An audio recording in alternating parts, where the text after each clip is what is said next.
she's absolutely wrong. Close to your heart, and it's a part of your legacy. I passed it. They're coming at you pretty. I agree that it's wrong, but they're coming at you pretty hard on this. I understand, and think about the logic of that, right? The notion that I had this massive fight with Wall Street to make sure that we don't repeat what happened in 2007, 2008, and then I sign a provision that would unravel it. I'd have to be pretty stupid. Well, we know he's not stupid, but right now the president is in cleanup mode after his plans for fast-track authority on trade deals blows up in his face. Elizabeth Warren and President Obama going toe-to-toe on this issue. She actually helped lead the fight to stop this bill, and now we're going to break it down. All the drama from the Senate chamber from Tuesday. Joining us now is Dick Morris, author of the new book, Power Grab, President Obama's Dangerous Plan for a One-Party Nation. Dick, good to have you with us. Good to be here, John. All right, well, if President Obama was having plans for a Democratic Party, they're not agreeing with him so much on this issue right now. And also, we hear Sherrod Brown, the senator from Ohio today, saying President Obama maybe been a little bit sexist with his language in that interview towards Senator Warren, making this issue too personal. What did he step into here? Well, I believe that this trade treaty is just the world turned upside down. The Republicans are struggling to give Obama more power, and the Democrats are battling to keep them from doing it. If the Republicans wanted to get this stuff passed, the fast track, I don't agree with it, but if they wanted to, they could have gone to Obama and said, okay, back off your amnesty order, defund these parts of Obamacare, the NSA, this is our quid pro quo. Instead, they just ran all over themselves to give him more power. And let's understand what the power of fast track is. It says that unlike every other treaty, you just need a simple majority in the Senate and the House to ratify it. That's right. And secondly, unlike any other bill, it can't be amended. And thirdly, unlike any other bill except the budget, it can't be filibustered.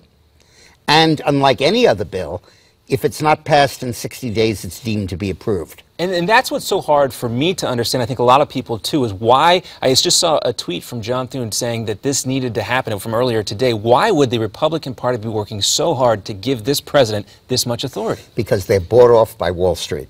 Everything Elizabeth Warren says about that is true. If you ever wondered if the Republican Party was dominated by the small businessman, the small town, the Tea Party types, or by Wall Street, look at them moving to Wall Street on this one.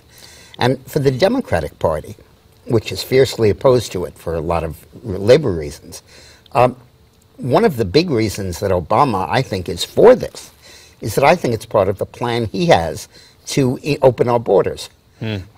Because nobody's read this treaty yet. It doesn't exist in print.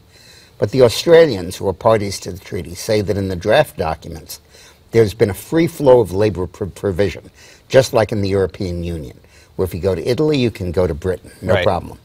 And two of the signatories to this treaty are Mexico and the United States. And if there's a free flow of labor provision built into the treaty, a treaty has the force of a constitutional amendment that supersedes any legislative action by Congress and can only be changed by a constitutional amendment or by the agreement of the other 13 nations. So there's a huge pitfall here with the immigration issue. Let's listen to what Elizabeth Warren had to say about the trade deal. Who will benefit from the TPP? American workers, consumers, small businesses, taxpayers, or the biggest multinational corporations in the world? Giving foreign corporations special rights to challenge our laws outside of our legal system is a bad deal. So long as TPP includes investor-state dispute settlement, the only winners will be international corporations. Is she right? The only winners will be international corporations? She's completely right. Let me give you an example. I have been urging, and a lot of others, for the U.S. to take China on over the issue of currency manipulation, where they undervalue their currency. That action would have to be brought before the World Trade Organization or possibly the IMF, but it could not be adjudicated within either country, which means international judges make that decision about a right that where the United States government, in its treaty, had the right to object to it. It is. Look, we have to understand something. It's baffling. There is a global effort going on to take power away from democracies and vest them in global bureaucrats. And this is a perfect example. What makes this unique is that the Republicans are doing it, not the Democrats. And that's what's so hard to explain. So we have a pause now in this debate. You would recommend that people should be concerned about this, and they should call the representatives in Congress right away. Also, we want to note before we go, we got about 30 seconds left, and we'll continue to talk about this after the commercial break. Hillary Clinton, been pretty quiet on this. How long do you think she can continue to keep her mouth shut about this? Well, she has a huge problem with this. As always, lying will solve it for her, but a huge problem, which is that she wrote the damn treaty. Right. I mean, she was in charge of the State Department while they were negotiating it.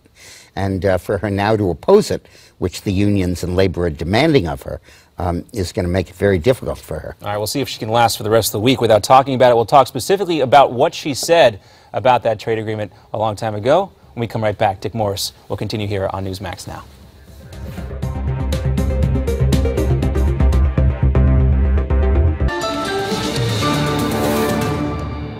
And we're back now on Newsmax Now. Dick Morris here, author of the new book, Power Grab. Dick, thanks for sticking around with us. We wanted to talk a little bit more about Hillary Clinton. She's under the gun now. She needs to comment about this, or maybe she thinks she doesn't need to. But I want to talk specifically about what she said a while back. 4 years later, with Obama making a desperate final push, this is actually from the Washington Post, to complete that 12-nation pact. His former partner and most effective global advocate for the deal has gone quiet. As the president has scoured Capitol Hill for elusive Democratic support in recent weeks, Clinton has said virtually nothing about the TPP, this trade deal, other than to point out the areas of the deal which she has concerns. That's not going to cut it, is it? No, particularly not with labor going crazy over this issue. I think this issue is percolated now deeply enough so that Americans really get it and really understand it. You think so? I think so. I think that it has. Remember, this is not a discussion over trade. This is a discussion over income inequality. Because the reason there is income inequality, one of the huge reasons, is immigration, and the other is currency manipulation. And both of them could be covered by this treaty. Currency manipulation ratified, and immigration overridden as open borders. Let's remember that since the year 2000, there have been 5.7, every single job that's net created since the year 2000 went to an immigrant. Among the immigrant population, be it naturalized, legal or illegal, there was a 5.7% increase in the number employed full-time since 2000. Among the American-born population, 0.1%. And it's so concerning, too, when you hear about even the term the middle class being dropped from these speeches from a lot of the presidential candidates. You may have seen that as well. Let's move on a little bit. I want to talk about a new Pew Research poll that took a look at religion in this country. And we can put that up on the screen. It shows that Christianity in the U.S., well, it looks like it's in decline. Meantime, atheism and folks who identify as non-religious, well, they're on the rise. Anything stand out to you, Dick, particularly surprising about this poll? Yeah, I think it is surprising. It reverses the trend that we've had. We had a very positive trend going on in the United States in the 80s and the 90s and into the first years of this decade, where where increasing number of people went to church or synagogue once a week or more. And the belief in God was actually increasing. And it had a lot of positive effects. For example, teen pregnancy used to be down every year, and now it's back up again. There are a lot of abortions. The number of abortions a year used to be dropping, now it's rising again. And I think that there is kind of a demorality going on in this country, amorality, and I think a big part of that is the media's attempt to create its own morality about issues, where, if nothing else, the sex on the air and all of that, it leads to a secular, a secular approach. That makes it very difficult to maintain a religious moral code. Although I did see a story this week that mentioned that millennials had fewer sexual partners than their baby boomer parents. That's a different story. Maybe we can get to that another time. But I do want to also mention and talk about what this could potentially mean for the GOP candidates on the trail. Let's listen to Mike Huckabee talking about religion in this country. And we are now threatening the foundation of religious liberty by criminalizing Christianity in demanding that we abandon biblical principles of natural marriage. So that, you think, might strike a chord with these voters? Yeah, of course it will. I think that Huckabee, though, has a big problem, which I think he's solving, which is that he has always been imprisoned in this evangelical ghetto, where he has enough votes from hard sell evangelicals to win any primary or to make it into the second round, but so ghettoized by that support that he can't actually win a majority of anything.